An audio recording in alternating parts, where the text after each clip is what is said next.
YouTube, Facebook. What's up? LaShawn Wiggins, BFC, back here with another video. Let's go. Today in this video, we're going to talk about credit. Because that's my mission I'm on. Along with a couple other missions. I know I'll be switching up. I don't know what I'll be doing sometimes. But in this video, we're talking about credit. And we're talking about how to repair your credit. In particular, we're going to talk about inquiries, okay? In order to understand how to, let's go back. In order to know how to fix your credit, you must first understand how the credit is broken down. How do they grade you? Do you know how you even grade it?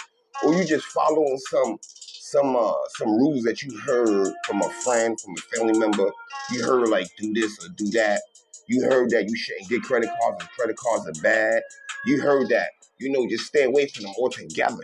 You don't want those things. Oh my God, because you're gonna get into debt and this and that and all this stuff, sis. Well, listen, the whole bunch of videos coming after this video, to include this video, we're gonna break down all of that. All right. So as I was saying, in order to understand how you are being graded, you must know the rules. All right. And listen, I understand you ain't got time to be go reading around and stuff like that. Well, listen, that's what I'm here for. We gonna get right to it. Inquiries. What is an inquiry? An inquiry is basically like when you apply for a credit card, when you apply for a car loan, when you apply for a mortgage, when you inside Target, Macy's, any of these stores, and you at the register, and they're like, hey, would you like to get a Victoria's Secret credit card? And you're like, oh, why not? You just go ahead and get it. And then you go to the next store, you go ahead and get it. You go to the next store, and you go to get it. That's all fine and dandy, right? If you have the right mindset to what you're doing. But we ain't talking about mindset, we're talking about what is an inquiry. So when that store, when the lender goes to check your credit reports, you're going to get either a hard pull or a soft pull. That's an inquiry. They basically, the word fits what they're doing, right? The word fits the action that's being taken. They're doing an inquiry. They're inquiring about you, right? So now, when they do this, you can either get a soft pull or a hard pull. What is the difference between a soft pull and a hard pull? Okay. If they're offering you anything, offering you a soft pull, go right ahead and have fun. Why? Because a soft pull has no effect whatsoever on your credit. So most of you will get those with like pre-qualification letters. You will see, hey, you've been pre-qualified. Basically, that means you've been approved in a sense. You know what I'm saying? But even if you're not approved, which is a rare occasion, it won't have no effect on your credit whatsoever. A soft pull. Now, a hard pull is something totally different. A hard pull is why they call it a hard pull. You're gonna take a hit. All right. Now, this hit is not you're not gonna lose a lot of points. You're gonna lose only a little bit of points, and I'm gonna explain to you that why. And when I explain to you why, you're gonna understand it. You're gonna be mad at yourself that you ain't know this simple thing here. All right, here we go. Real quick, let's talk about a hard pull and what it does. Okay. Most lenders, so let's say for example, if you was to go to Chase has a rule. Chase likes to see, I'm looking at my notes a little bit because I can't remember everything, all these numbers and stuff. All right, so listen, Chase has what they call the 524 rule. And basically what the 524 rule means, they don't want to see you have no more than 5 inquiries within a 24-month period. Now, you might ask yourself, why is this? All right, it's simple. I want you got to put yourself in these lenders' shoes, okay? These lenders deal with a lot of people. For security purposes, it did that. But these lenders deal with a lot of people, you understand? And they need certain ways to judge you. They don't know you from a hole in the wall. Just like you wouldn't lend anybody money. You walking on the street, the guy just stop you and say, hey, can you give me $5,000? You're going to look at him like, if you don't keep on walking, right? But if it was like your uncle that you lent him money 10 times already in your lifetime, he paid you back every time without a hassle, you're not going to even worry, right? Same thing with these guys, right? So, a hard pull, what it does is, if you have too many of them, they don't like to see a lot. If you have too many of them, it's gonna have an effect on your credit. And why is this? Because they don't know if you're trying to go around and get all this credit, and then you're just gonna leave country. Like you might rack up $200,000 in credit with the sole intentions of doing bad things. You understand? So I'm not saying like don't do that. The rules don't say don't do that, but you just got to know that it's going to have an effect on your credit. And I want to show you, I'll explain to you why is that, okay? So, for example, when you're going to get a car, when you're applying for a car, especially if you're going to some of these dealerships are even going to tell you what they're going to do. They're about to, let's say, and this mainly applies to people with bad credit, and like you're shopping around. When you go to that dealership, you can walk in there with a 620, 630, and you walk out with a 550. You know why? Because they do what they call a shotgun. And you know what a shotgun does? It shoots out pellets, right? So they shotgun your name basically to a whole bunch of different companies. And all those companies start doing inquiries on you. You start getting hard hits and Softpull and a whole bunch of other stuff. And then your score will go down. So now we're gonna go over why that happens. All right. So let me go ahead and sign back in. Hopefully the internet don't act funny, which it might. I have a hunch that it will act funny just because that's just in there. Oh, it didn't act funny. All right. So as you guys can see, my score went down a little bit, but that's only on my experience. Okay. So these the accounts I've been adding are starting to pop up.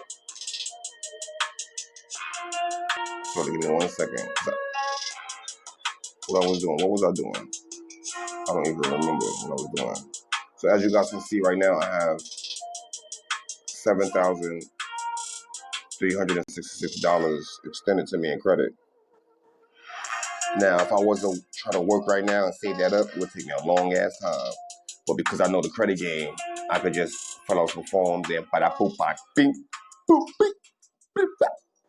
All right, select to rewind one more time. Let's go. All right, here we go.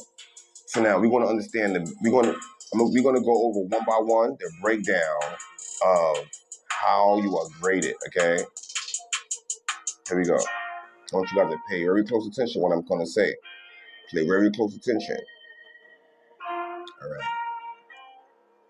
35% of your FICO score is based on payment history.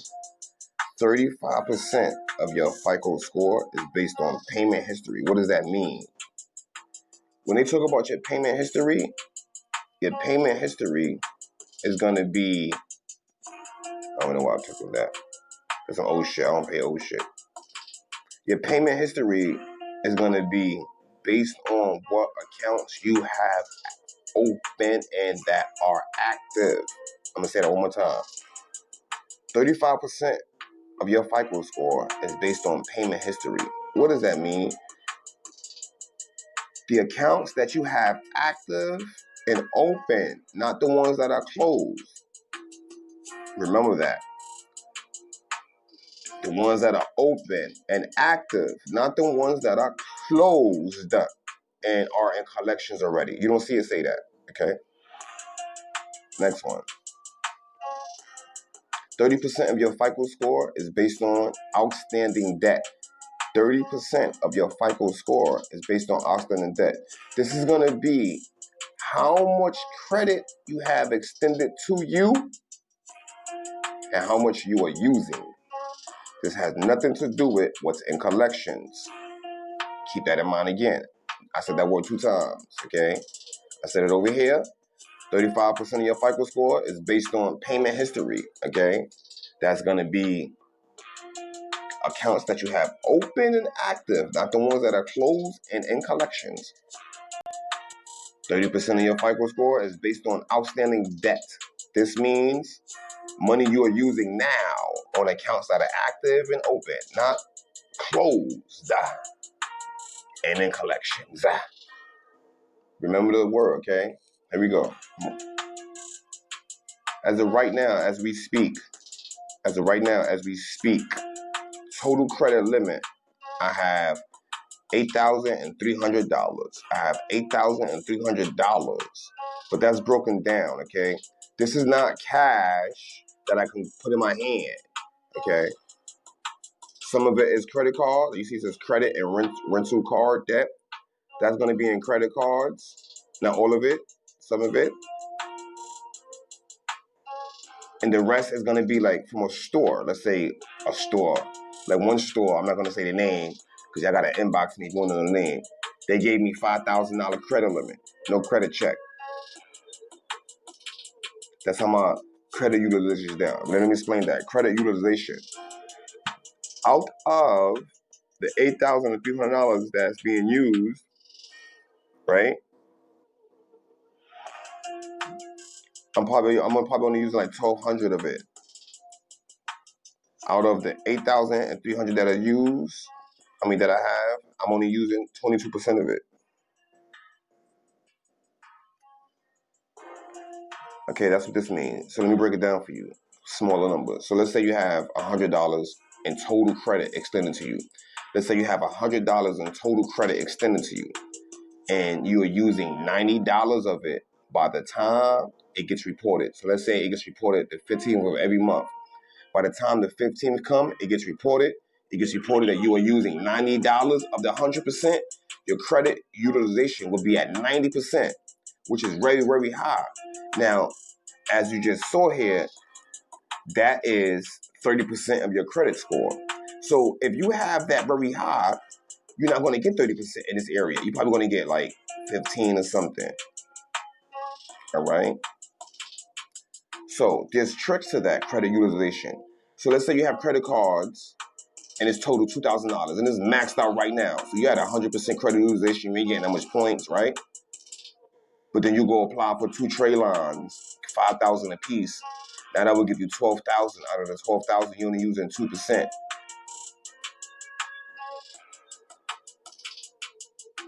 I'm gonna say that again because I know that probably fucked some of y'all head up. So let's say you got $2,000 in credit cards right now. You're maxed out. Your credit score is low. You're like,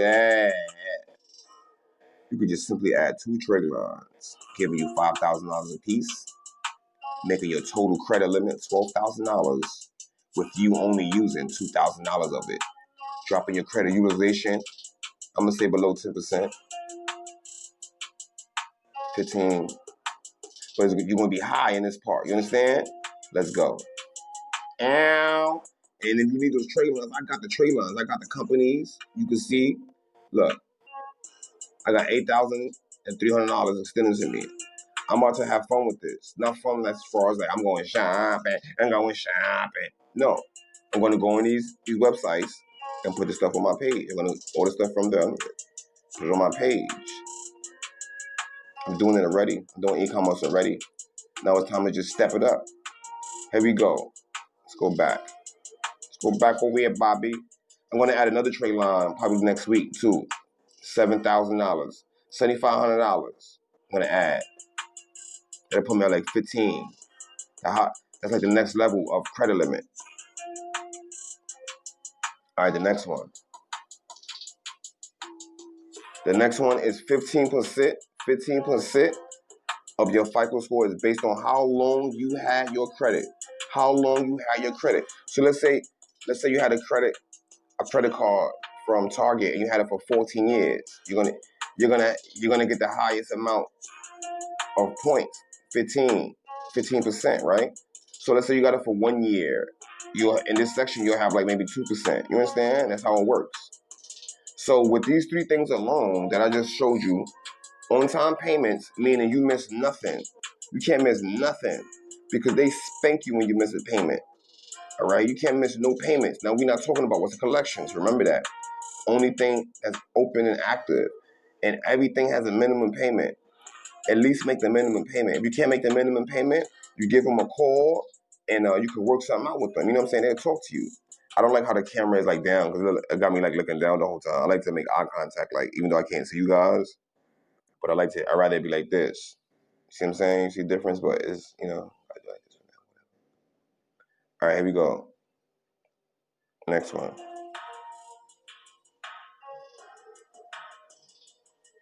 10% of your FICO score is based on recent inquiries. Pay attention. All right. So as you can see, If you just did the first three, you got 35, 30, that's 65. Then you got 15, 65, 70, 65, right? 65, 70, 80. That's 80% of your credit score right there. If you did those first three and ignore the other two, but you know what I'm saying? You get the drift what I'm trying to say. Now, boom, we over here now, right? Recent inquiries. Let's see how many I got. On my TransUnion, I got 4 in the last 12 months, which is not bad. But look, newly opened accounts from the past 12 months. You see, I've been going goddamn crazy, boy. So right now, what I'm doing is I'm loading up, baby. I'm loading up. I am loading up. You understand? I'm loading up. Give me all the money. But you gotta have the right mindset before you start doing it. You can't be doing this with the mindset, I'm going shopping, I'm going shopping. Because after this, I'm building business credit. Right now, I'm building personal credit. I'm going ham with it, okay? That score would be so much higher if I didn't have collections on my, I didn't get to that part. I didn't learn that yet, how to remove it. All right, so now, inquiries. Inquiries take off a score, but not that much. You know, so I really pay no mind to this. So I'm going ham right now. I'm not buying no house within a year or two, you know what I'm saying? And inquiries fall off of your credit report 2 years after having it. Within that 2-year time frame, within the first month, 2 months, 3 months, 4 months, 6 months, so on and so forth, it starts decreasing each time. And your score start going up, you understand? But there's a trick. We're going to do another video to that on how to remove inquiries, which I just learned the other day. I'm going to implement it. I know it works because the people that I've been learning from, everything been working so far. So, yeah, there's tricks in all of this, man. When you do the research and you're out there looking, you're going to find what you're seeking. I forget the phrase. If you look it, you should find it, whatever. Here we go. 10% of your FICO score is based on different types of credit you have. What does that mean? So, for those of you that be like, oh, I'm only going to have one thing and that's it. Well, your score is going to reflect that because they want you to have a mixture of things. Credit card, a loan, a car note. They want to see a mixture. They want to see, all right, he or she knows how to manage different types of credit. So when you come correctly and you've been doing this for like 2-3 years and they look at your report and they see all this different stuff, they're like, all right. And when you start knocking at the door and you're like, yo, listen, I need 75,000, I need 100,000, they're gonna give it to you. Why? Because they're gonna see you know what you're doing. So here's the mindset switch. The mindset switch is this. We gotta start operating like these corporations do. Pick up a book, Google how a business operates. How do they get funds? We are stuck on, we gotta go trade our time and get some money. Meanwhile, you gain some knowledge, right? You gain some knowledge, i.e. credit repair, i.e. how to get funds, how to get business credit, how to get personal, you know, how you can learn all of this and skip working many, many, many hours and hours and hours and have money just handed to you on a plate.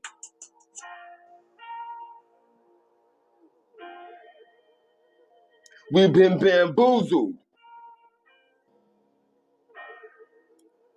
Go to school, get the grades, get a job, hold it down for like 50 years. And when you old, we've been bamboozled, ladies and gentlemen. And I'm going to fix all of that. Now, again, ain't nothing wrong with the JOB. But it should not be your goal to stay at the JOB for 50 years. Because that will happen to you if you don't get your mind right and have a plan B. Because a lot of us saw what happened, right? 2020 was crazy with the corona. A lot of us had good jobs and we was all chilling, not worried about nothing. And what happened? Like an earth came through and shaked everything up, right? Depression hit a lot of people. People are still hurting right now. Stimulus checks about to come. Some of y'all out there mad right now because you ain't getting the amount you thought it was. But you ain't gonna be able to do the extra shopping, the extra tricking and all that. See, they fixed that. You know why? Because a lot of that money went to waste. right? They know that a lot of that money went to waste. A lot of people was getting paid more than they ever made in their life. And they was like, I ain't going back to work. So the job market started getting fucked up. And people wasn't going back to work and shit. So they're like, listen, we can't get that much that we did last time. And some of y'all mad. Like, honestly, right now, if I didn't get no increases or nothing came, and that's it. You got to get the hustle on, right? You got to get your hustle on. You got to start learning start learning what's a money stream. Start learning how the wealthy get money. They don't just have one way to get money. They have multiple different streams of income. This is going to be my new stream of income in the future. Credit repair. I'm doing it free for now, right? Y'all see my little baby ass steps I'm taking. Yeah, they're little baby ass steps, but it's gonna be an explosion one day. And y'all gonna have seen the growth from the beginning to the end, in the middle. Let's not forget about the middle. Learning this right here can change your life dramatically. You know, I'm gonna tell y'all something, a funny story. It's not funny, but I used to say every day, like a lot. I don't know, y'all seeing some of my posts. I used to be like, only if I had the capital, only if I had the capital, only if I had the capital, only if I had the capital. I would buy more merchandise for my store. I would do this if I had the capital. The way things happen in my life, when I learned this stuff, it wasn't lined up right. I got the knowledge, but not the capital. I had the capital, but I ain't had the knowledge. But now that I'm lined up, ooh, get them. I'm lined up. See what I'm saying? I ain't all the way lined up. But now it's almost like when they say speak that shit into existence, boy, they ain't lie to you. Cause I swear to God, I used to say that shit so much. I used to tell even my friends, my baby mamas, my mamas, my everybody. I'd be like, if I had the capital, if I had the capital, if I had the capital, if I had the capital, if I had the capital, if I had the capital, if I had the capital, if I had the capital, man, if I had the capital, man, if I had the capital, man, now that shit gonna be coming falling in my lap, not falling, but you know. Hey, listen, Sean Wiggins, BLC, I'm going to end this because I've been going. I'm going to keep going all night. I could do this all night. You don't hear these type of conversations in the neighborhood. When I walk around, everywhere I walk, I pass this knowledge. I be in the store, be people in the store. I just come out of nowhere and start talking about fixing credit and stocks and doing this. And we got to fix our minds. And it be no more worries. You won't worry no more. Right? You won't worry no more. Your worries will be gone. Your worries get less, right? Because you have the skill set. Right? Right now, you could take the richest man, besides him getting depressed, if he get that, but let's just say he don't get depressed, right? You could take the richest man, strip him of everything. He gonna become rich again. Wow. He got them skill sets, baby. Sean with his BFC, I'm out of here, man. Credit repair. Inbox me, don't be scared. Inbox me. You want to get these trade lines? You want $5,000 trade lines? You want the baby trade lines? Inbox me. It's free for now. I'm telling y'all right now, it's free, man. See, maybe 6 months from now, I'm selling packages. Because I've been going hard with this, man. It's time to pop off. Let's go. I'm out of here.